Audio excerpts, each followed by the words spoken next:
주일에 예배하러 나오신 성도 여러분을 보면 참 대단하시다 생각이 듭니다.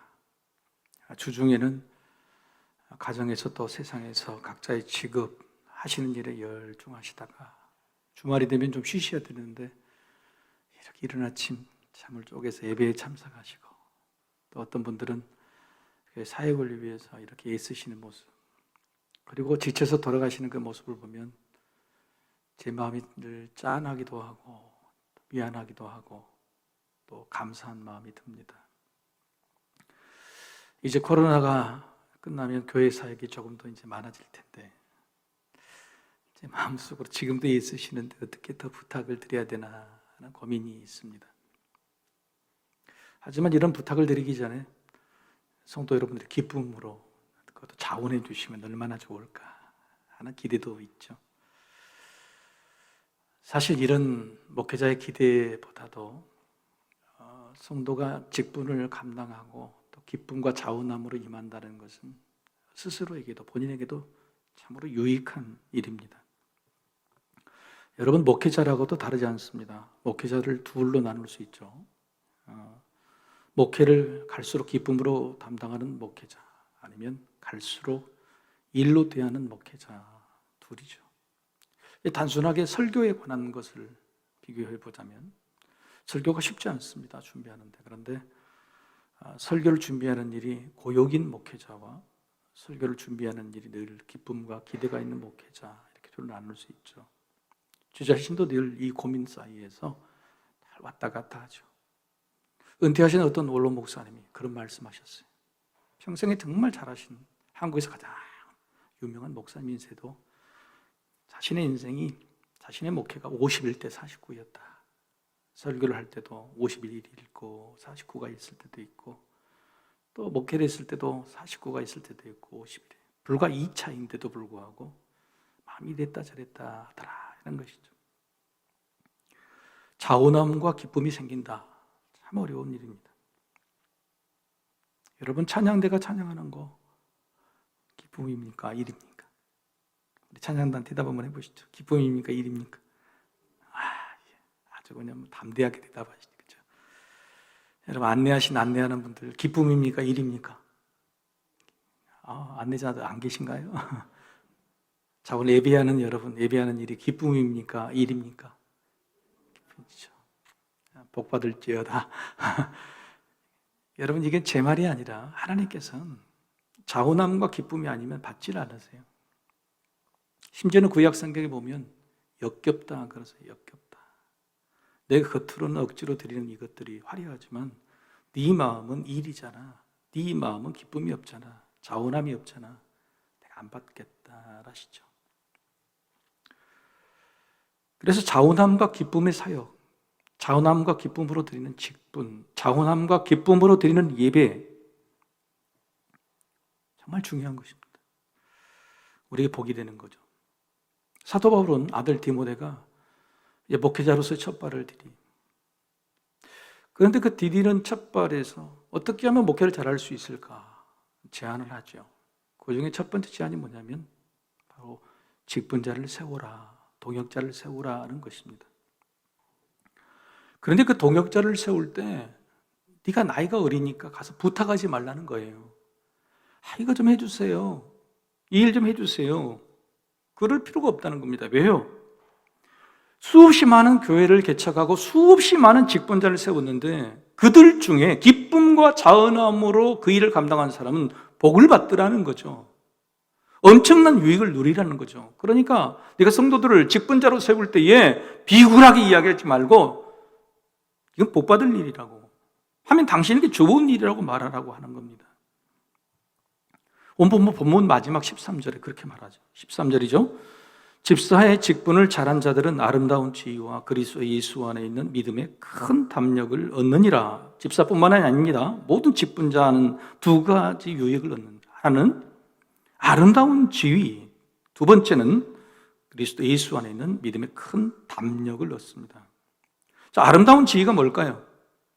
내가 직분을 기쁨과 자원으로 담당하면 성도에서 집사가 되고 집사에서 권사, 장로가, 목사가 되는 겁니까?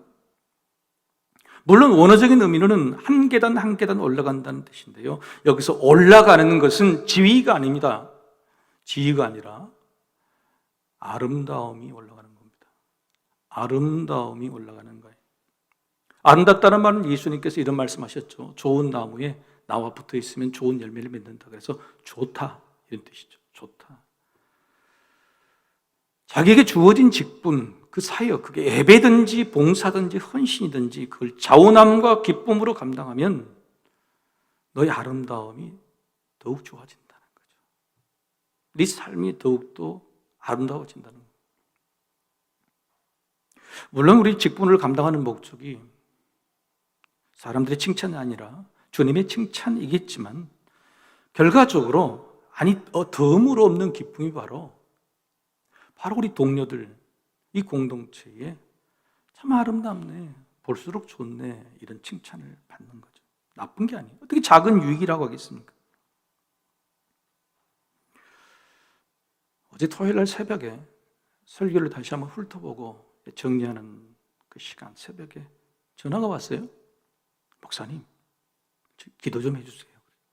1층으로 불이 나게 내려가 봤더니 집수리 봉사팀, 지난주 광고했죠. 집수리 봉사팀이 출발하려고 몇 분이 모여 계세요. 80여 훨씬 넘으신 장로님, 60대 몇 명, 50대 한두 분. 마음이 아파요. 그래도 어저께 고쳐야 될 집이 두 군데나 됐어요. 화장실 외벽이 없네, 방바닥이 꺼졌네, 도배장판 해야 되네. 이야기를 하시네. 나라도 도와드릴까? 그런데요, 그 일감을 나누고 설명하는 그들의 얼굴이 너무너무 아름다웠어요. 밝았어요. 그리고 마지막에는 이런 일을 하게 해주신 하나님께 너무 감사한다고. 80 넘으신 장로님도 그래요. 이렇게 쓰임받는 게 너무 좋다. 설교를 다시 정리하면서 그런 마음이 들었어요. 이게 아름다운 것이구나. 이게 아름다운 것이구나. 예수 믿는 믿음이 갈수록 아름다워진다. 갈수록 좋다. 이 말이 이런 말이구나 느낄 수 있었죠. 사랑하는 성도 여러분, 교회 안의 직분자들, 교회 안의 모든 믿음의 가족들에게 이렇게 칭찬해주고 인정해주면 참 좋겠어요. 우리 옆에 분들하고 이렇게 인사합시다. 예배하는 당신이 참 아름답습니다. 그죠? 기쁨과 자원함으로 예배하는 당신이 아름답죠. 다시 한번 인사할까요? 예배하는 당신이 참 좋아 보입니다. 그렇죠. 사람의 인생이 갈수록 아름다워진다. 나이가 멀어가면 욕심이 후패해지잖아요. 그죠? 갈수록 좋을 거 없습니다. 한 못 올라가면 그때 내리막길밖에 없어요. 그런데 교회 직분, 교회 예배를 기쁨과 자음으로 감당하면 갈수록 아름다워진대요. 갈수록 좋은 열매가 나오는데 여러분 그런 열매를 누리시기를 소망합니다. 두 번째, 믿음의 큰 담력. 이것은 뭐냐면 두려움이 없는 거죠. 겁이 없는 겁니다. 사람들에게 자신 있게 담력을 가지고 말할 수 있게 된다는 거죠. 복음에 대해서요? 아니에요. 자기 자신에 대해서, 복음을 믿는 자기 자신에 대해서 담대하게 이야기할 수 있는 담력이다. 그게 믿음의 큰 담력이에요. 복음의 큰 담력이 아니고 믿음의 큰 담력이에요. 코로나 기간에 교회가 욕을 먹으니까 내 예수 믿는다는 이야기를 안 합니다. 교회 다닌다는 이야기를 안 해요. 직분자라는 이야기도 감춥니다. 그런데 정말 그 직분을 기쁨과 자원함으로 감당하면 담대해진대요. 복음이 아니라 복음을 믿는 나에 대해서. 여기는 두 가지가 있습니다. 하나는 개방성이에요. 개방성이란 누구에게나. 우리는 사람을 가립니다. 우리는 사람을 고릅니다. 골라서 말하고 가려서 이야기합니다. 그러나 믿음의 담대함을 가진다면 그 누구에게나 이야기할 수 있다. 담대함에는 솔직성이 있습니다. 그 누구에게나 내가 감출 것이 없다는 거죠. 우리는 우리 자신의 못남이 들킬까 봐, 우리 믿음 없음이 들킬까 봐 감출 건 감추고 이야기합니다. 교회를 수십 년 다녀도 그 사람의 속마음을 들은 적이 없어요. 믿음이 담대함이 없는 거예요. 솔직하게 드러낼 수 있는 게 없는 거예요. 그런데 기쁨과 자원함으로 감당하면 이런 담력이 생긴대요. 여러분, 사람에게 어떤 사람이건 간에 자기가 믿고 있는, 자기가 원하는 자기 뜻이나 생각들을 솔직하게 이야기할 수 있다는 거, 이거 엄청난 큰 능력이에요. 우리 삶 속에서 그런 일이 있을까요? 우리가 이렇게 담력 있게 누군가에게, 어느 누구에게나 우리 모든 솔직함을 일을 말할 수 있는 담대함이 있을까요? 많지 않죠. 그러나 믿음에는 그런 능력이 주어진다는 거죠. 여러분 가운데 그런 믿음이 생기기를 소망합니다. 여러분, 담력이란 말이 성경에 2번 나옵니다. 오늘 본문에 있는 믿음의 담력이고, 그 다음에 히브리서 10장 19절에 성소에 들어갈 담력이에요. 그러니까 우리가 구원받는데 두려움이 없고 겁이 없다는 거예요. 그런데 딱 2번 나온 성경 말씀에 공통점이 있어요. 오늘 본문의 담력도요, 그리스도 안에 있는 믿음의 큰 담력이 그리스도 예수가 있습니다. 그러나 히브리서 10장 19절에 성소에 들어갈 담력, 천국에 들어갈 용기, 그 대담한 겁없음, 그 안에도 뭐가 있느냐? 예수의 피를 힘입어, 예수의 피를 힘입어 성소에 들어갈 담력을 얻는다. 성경에 나오는 유일한 우리가 얻고 싶은 그 담력, 대담함, 그것은 오직 예수 안에 있어야 가능하다. 오직 예수 안에 있어야 세상 사람들에게도 하나님 앞에도 담력이 생긴다. 할렐루야. 예수 안에 있어야 돼. 사랑하는 성도 여러분, 요즘 예수 믿으시죠? 오늘 하신 야멘 중에 제일 작네요. 여러분 예수 믿으시죠? 네, 당연한 걸 묻죠. 그러나 그 예수 안에 있으면, 그 예수 안에서 여러분의 맡겨진 직분을 잘 감당하면 세상이 부러워할 만한 담력을 얻게 된다는 거죠. 자, 그렇다면 왜 교회 안에 직분이 생겼느냐? 초대교회에 불과 몇 달 만에 성도들이 수만 명이 됐습니다. 사도들이 감당할 수 없으니까 우리는 말씀과 기도에 전념하고 교회 운영은 집사라는 직분자를 세워서 맡깁니다. 그래서 집사들을 뽑았을 때 기준이 뭐냐? 어떤 기준으로 뽑았냐? 사도행전 6장 3절의 말씀이죠. 성령과 지혜가 충만하여 칭찬받는 사람 3가지입니다. 성령 충만, 지혜 충만, 사람의 칭찬입니다. 성령 충만이라는 것은 내적인 거죠. 내 안에 있는 내적인 자질이죠. 지혜 충만이 뭡니까? 내 안에 있는 믿음, 이 성령을 내 삶의 문제, 내 옆에 있는 사람들과 또 내 있는 환경과 여러 일들에 어떻게 적용하느냐, 어떻게 적용해서 잘 해결하느냐, 이게 지혜예요. 그래서 외적인 거죠. 그 내적인 충만과 외적인 지혜의 충만, 그것이 3번째, 칭찬받는다, 사람들에게 인정받는다는 겁니다. 증명되었다는 뜻이죠. 이렇게 뽑힌 7 집사 중에서는요, 사도보다도 유능한 사람들이 생겨났어요. 여러분, 전도자 빌립 있죠? 사마리아라는 지역 전체를 전부 다 성령 충만하게 전도했던 사람, 최초의 순교자 스데반이. 여러분, 교회의 역사를 보면요, 사도들보다 집사들이 훨씬 유능하고 똑똑했어요. 본질적으로 교회의 구조는요, 목사보다 집사가 훨씬 훌륭하신 분들이에요. 할렐루야. 웃을 일이 아닌 거예요. 원래 교회가 그런 구조예요. 여러분, 목사가 훌륭하다고 이야기하지 마십시오. 초대교회 구조 자체는요, 사도들보다 훨씬 집사들이 훌륭해요. 평신도들이 훨씬 훌륭한 사람들이었다. 자부심 있어야 돼요. 자부심.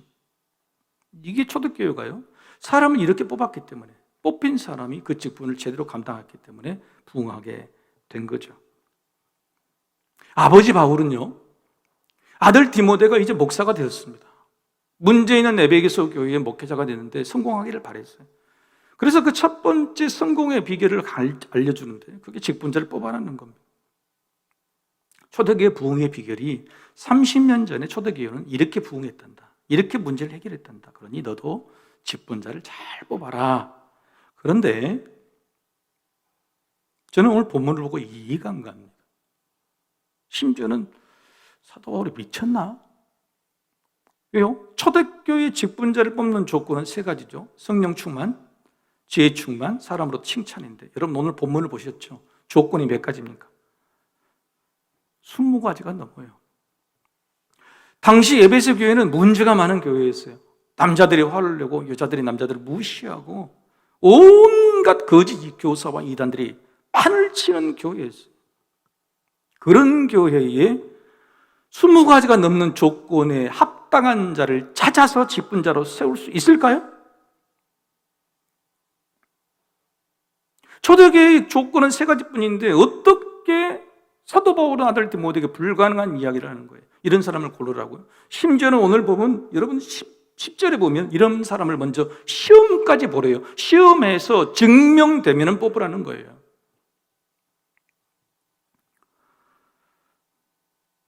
이 조건을 한마디로 요약하면 뭐냐면 2절도 10절도 나왔죠. 장로의 직분, 집사의 직분이 나오면 책망할 것이 전혀 없는 사람.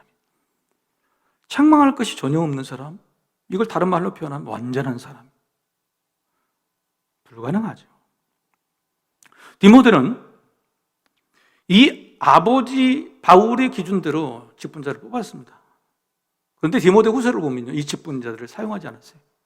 일하지 않습니다. 그래서 아버지가 함께 일하라 이야기를 합니다. 이 직분대로 뽑기는 뽑았는가?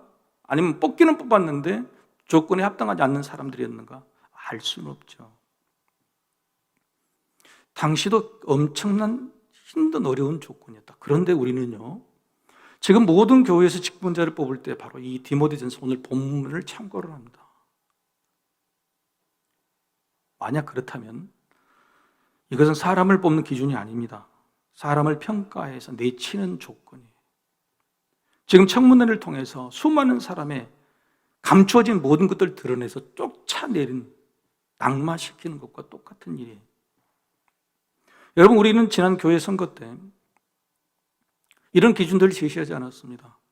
오늘 본문의 말씀에 입교한 지 얼마 안 되지 않은 사람, 새로 입교한 자는 시험이 되니까 뽑지 말라는 그 규정 때문에 나이와 교회 등록 연한만 규정하고 올렸습니다. 그리고 스스로 기도하고 스스로 자원해서 원서를 내라고 그랬어요. 그리고 딱 뚜껑을 열어봤더니 정원 미달이 정원보다도 적게 신청을 했어요. 무슨 뜻입니까? 성도님들 스스로 자기 기준이 있는 겁니다. 내 기준으로 내가 기도해 봤더니 나는 아직 직분자가 될 자격이 없습니다 라고 내지를 않으셨던 거예요. 근데 그런 분들에게, 자기 기준으로도 감히 나설 수 없는 분들에게 교회에서 이렇게 수많은 조건들을 걸고 이 직분에 합당한 사람만 지원하라고 하면 이게 가능한 일이냐?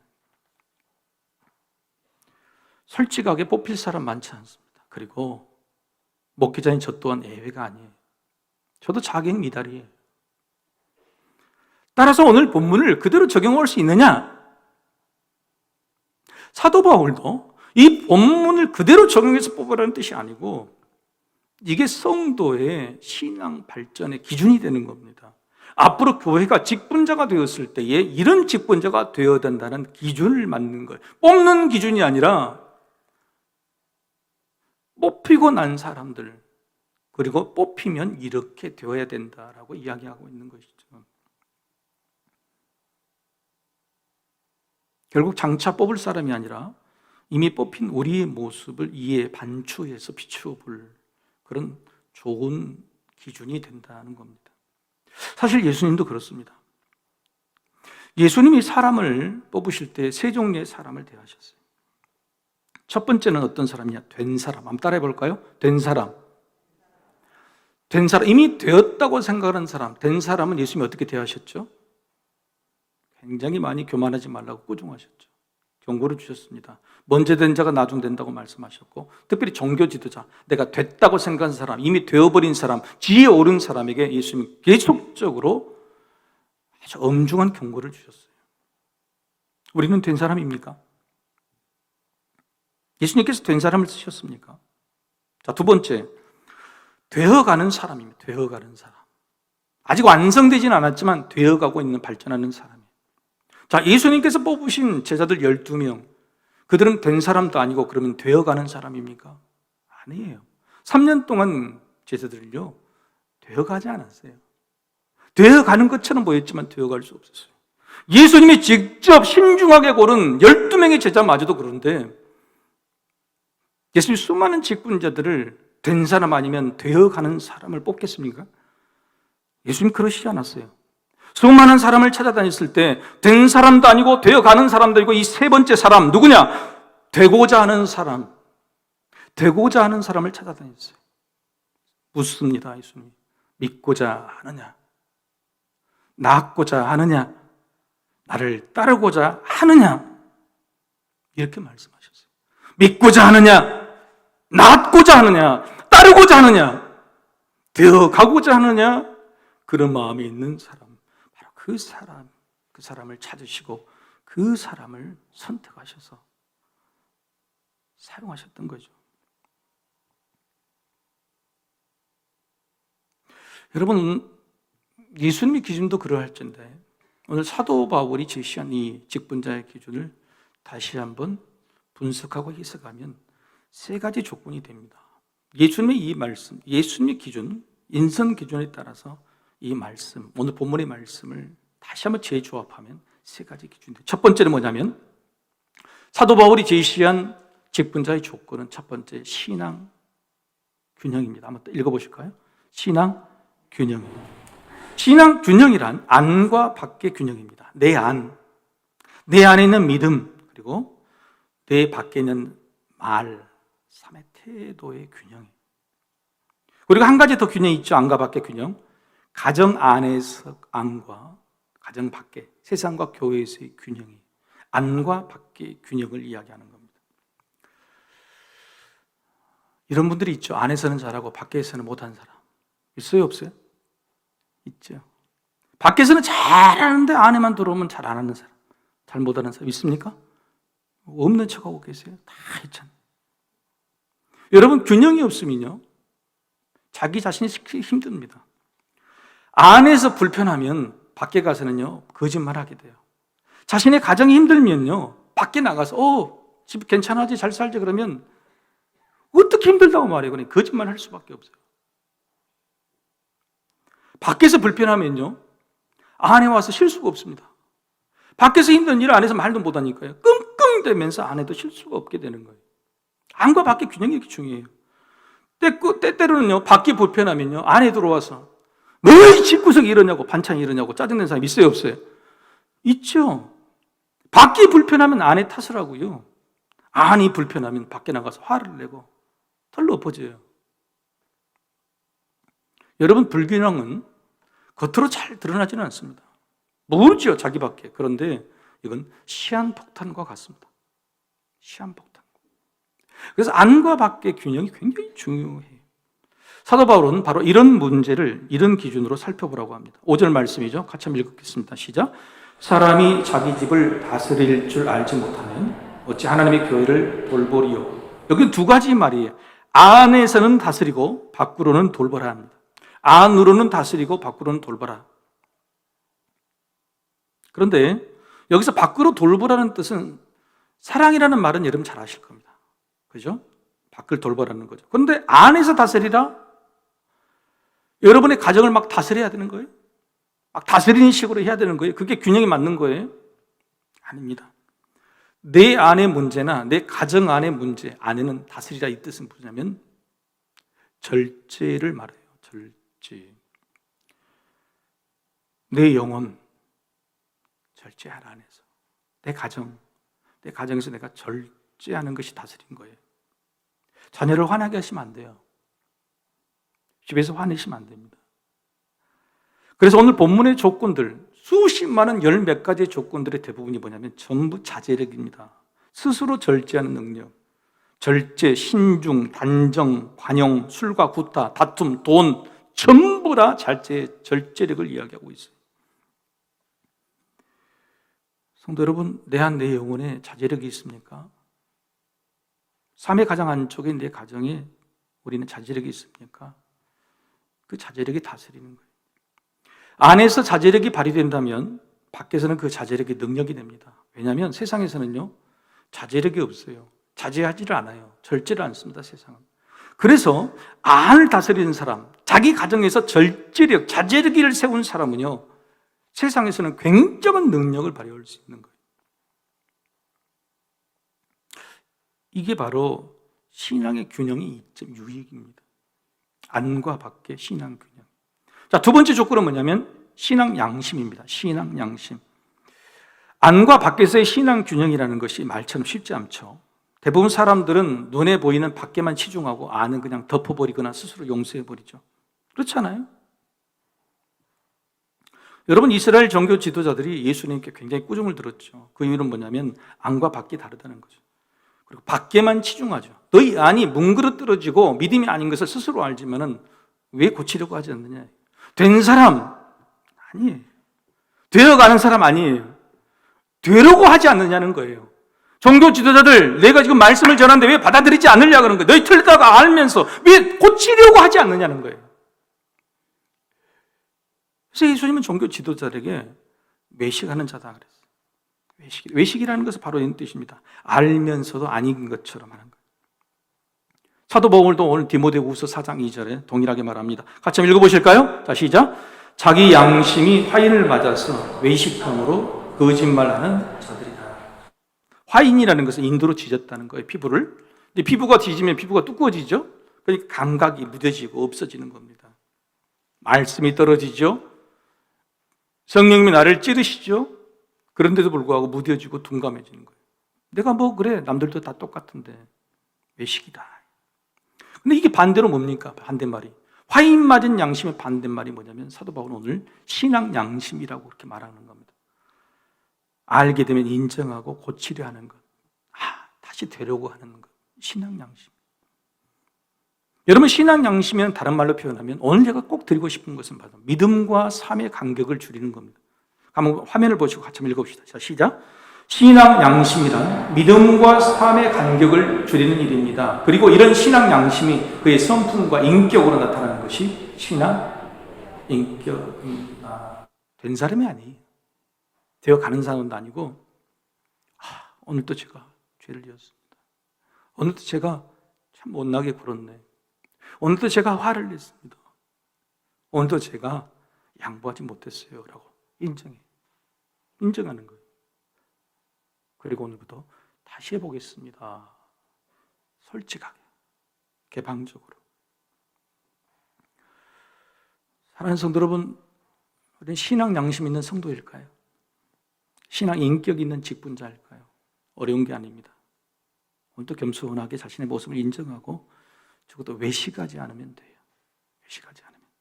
세 번째는 신앙 비밀입니다. 세 번째 조건은 신앙 비밀이죠. 오늘 본문 전체로 모든 문장, 조건을 축약해서 표현된 말씀이 9절입니다. 9절, 깨끗한 양심의 믿음의 비밀을 가진 자라야 할지니. 그렇죠? 여기서 믿음의 비밀이란 단순히 복음을 말하는 게 아닙니다. 복음이 내 안에 들어와서 나의 복음, 그게 믿음의 비밀이에요.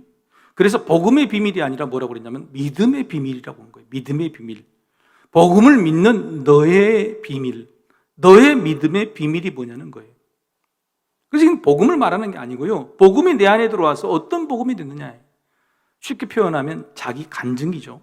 자기 간증이. 근데 여러분, 세상의 간증이요, 대부분 자기 자랑의 자리장의 끝이죠. 내가 예수 믿어서 어떻게 변했고 뭘 얻었는지. 사도 바울은요, 간증을 참 많이 했습니다.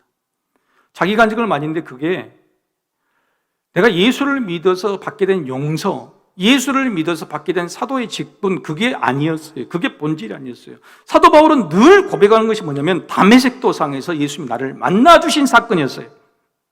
그 예수님이 나를 어떻게 만나주셨는가? 어떤 상황에서 주님이 나를 어떻게 만나주셔서 내가 그 주님과의 모든 관계를 통해서 내가 어떻게 변했는가? 그 관계에 중점이 있는 거예요. 자기 간증이란 내가 예수를 믿어서 얻게 된 무엇이 아닙니다. 자기 비밀이에요. 내가 예수를 만나는 관계의 형태예요. 관계의 기억이에요. 관계 패턴이에요. 오늘 여러분 말씀을 듣죠? 어떤 사람은 만나지는 못해 예수를. 지나고 흘려버립니다. 그러나 믿음의 비밀이 있는 사람, 예수를 늘 기도할 때 만나고 혼자 있을 때 만나고 찬양할 때 만났던 사람, 그 믿음 신앙의 비밀이 있는 사람은요, 오늘 이 순간도 만나는 거예요. 힘들고 어려울 때 만나는 거예요. 간절히 기도할 때 만나는 거예요. 그런 믿음의 비밀인 거예요. 신앙의 비밀이 우리에게 있어야 돼. 사도 바울은요, 그래서 오늘 직분자의 자격을요, 사람이 세운 자격, 교회가 만들어놓은 자격으로 설명하지 않습니다. 오늘 본문에 설명된 직분은 두 가지입니다. 하나는 감독이고 하나는 집사예요. 그런데 감독이라는 말이 나중에 장로로 바뀌었죠. 같은 말입니다. 그런데 이 감독과 집사라는 원어를 보면 이 원어를 어디서 따왔냐 그러면 예수님의 이름에서 따왔어요. 예수님의 사역에서 따왔어요. 예수님이 하신 일과 관계가 되어 있단 말이에요. 화면을 보고 먼저 감독 한번 읽어봅시다. 같이 시작. 감독이라는 원어는 에피스코포스인데 너희가 전에는 양과 같이 길을 잃었더니 이제는 너희 영혼의 목자와 감독 되신 이에게 돌아왔느니라. 즉 목자라는 뜻이에요. 목자와 감독은 같은 말이에요. 감독이 장로로 비어 있으니까 장로는 뭐예요? 목자여야 돼요. 그것이 어디서 왔냐? 예수님의 이름, 예수님의 직분에서 왔어요. 두 번째 집사라는 화면을 보고 같이 읽어봅시다. 집사라는 원어는 디아코노스인데 앉아서 먹는 자가 크냐 섬기는 자가 크냐 앉아서 먹는 자가 아니냐 그러나 나는 섬기는 자로 너희 중에 있노라. 예수님 말씀이죠. 누가복음 22장. 여기서 섬기는 자가 바로 디아코노스 집사예요. 자, 그러면 장로나 집사의 직분 어디서 왔어요? 예수님의 직분, 예수님의 이름에서 온 거죠. 사도 바울은 자기가 세운 게 아니에요. 초대교회는 자기들이 세운 게 아니에요. 예수님의 이름으로, 예수님의 직분으로, 예수님처럼 하자.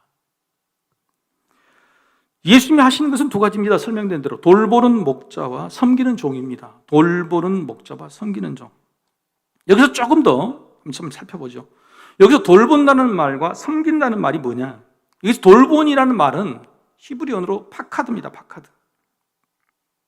여러분 요한복음에 보면요, 예수님 목자라는 말 표현이 있죠. 말씀이. 그런데 그 양들이 풀을 뜯고 왔다가 저녁에 양 우리로 들어와요. 그러면 목자가 양문 위에 딱 올라섭니다.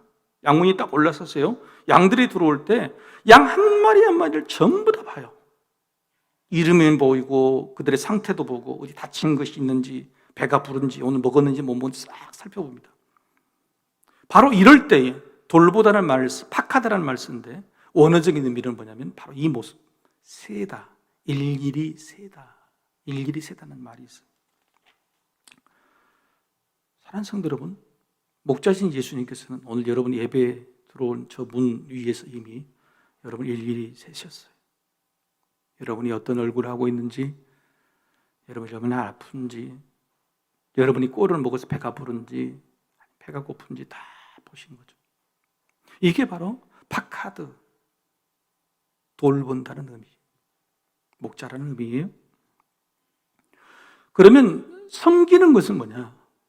여러분 섬긴다는 것, 디아코노스는 언어의 의미 중에 뭐가 있냐면 여러분 경양식집 좋은 집에 가면은 식사할 때 여기다가 뭐 이렇게 감고 저같이 생긴 사람, 죄송합니다. 저보다 잘생겼겠죠? 저같이 생긴 사람이 이렇게 접대를 옆에서 해주잖아요. 식사할 때 옆에서 시중을 든다 이런 뜻입니다. 근데요, 정확히는 그런 의미가 아니에요. 제가 학교 다녔을 때 저녁에 야간 자율학습하고 집에 오면 10시 반 정도 돼요. 그런데 10시 반에 잘 수가 없잖아요. 보통 2시까지는 공부를 해야 버티잖아요. 우리 때도 그랬어요. 뭐 요즘 애들이 막 많이 한 것 같지만 우리 때도 그랬어요. 저 때도 그랬어요. 제 나이가 56인데 저 때도 그랬어요. 그럼 어머님이 배고프니까 음식을 딱 준비해 놓고 딱 제 방에 넣어주고 가신 게 아니에요. 제가 먹기를 기다리고 옆에서 먹을 때까지 옆에서 보고 계세요. 그러면서 급하게 먹으면 천천히 먹으라. 우유 갖다 줬거나 사이다 갖다 줬거나 맵냐 짜냐 좀 더 줄까? 계속적으로 옆에 보고 계세요. 오늘 두 가지 예수님의 직분이요, 돌보는 목자와 섬기는 종이 바로 이 모습이에요. 사랑하는 양, 사랑하는 자기 가족, 사랑하는 사람들에게 자기가 충분히 일일이 세어봐서 살펴보고 그의 먹을 것을 적용해주고 거기에 먹을 때 옆에서 끝까지 시중드는 사람처럼 쳐다보는 것, 바로 그분이 우리 예수님이시죠. 사랑하는 성도 여러분, 우리는 지금까지 이런 대접, 이런 사랑, 이런 돌봄을 받고 살았습니다. 그런데 우리는 진정 예수님의 그 이름을 가지고 온 직분자로서 그 직분에 맞는 사역자일까요? 그리고 돌보고 그렇게 섬기는 사람일까요? 우리 교회 비전의 첫 번째는 모든 성도의 구원입니다. 그러나 저는 한 가지 더 소원이 있습니다. 그것은 모든 성도들이 믿으면 믿을수록 더 아름다워져 가는 거예요. 믿으면 믿을수록 그 모습이 너무 좋아 보이는 거예요. 수많은 성도들의 입속에서 서로를 위한 칭찬이 당신은 갈수록 아름다워진다, 당신 할수록 좋아 보인다는 그 이야기가 들려오는 것이 저의 꿈이죠. 또 하나, 예수 안에서 그 누구에게도 솔직하게 이야기할 수 있는 담력이 생기는 거예요. 부끄러워서 감추고 말하지 않고 사람을 가리고 그런 것 말고 누구든지 누구에게든지 자기 속에 있는 걸 다 속님 사치 나눌 수 있는 바로 그런 사람, 그런 꿈을 저는 꿉니다. 할 수 있습니다.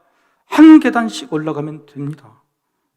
그리고 오늘 말씀 3가지 조건과 2가지 이름을 기억하셔서 오늘 주님 된 사람도 아니요 되어가는 사람도 아니요 오늘부터 다시 되어보려고 합니다, 되고 싶습니다라고 고백하는 사람이 되면 돼요. 여러분 잊어버리셨죠? 3가지 조건, 2가지 이름. 자, 화면을 보고 한번 같이 읽어보세요. 3가지 조건은 시작. 신앙, 균형, 신앙, 양심, 신앙, 비밀. 2가지 이름, 예수 그리스도의 이름, 그 이름을 우리 이름 삼아 살고 있는 그 고귀한 이름 같이 읽어보시죠. 돌보는 목자와 섬기는 종. 우리 교회가 모든 성도가, 여러분의 가정이 이런 복받는 가정이 되기를 주의 이름으로 축복합니다. 다 같이 일어나셔서 찬송하겠습니다.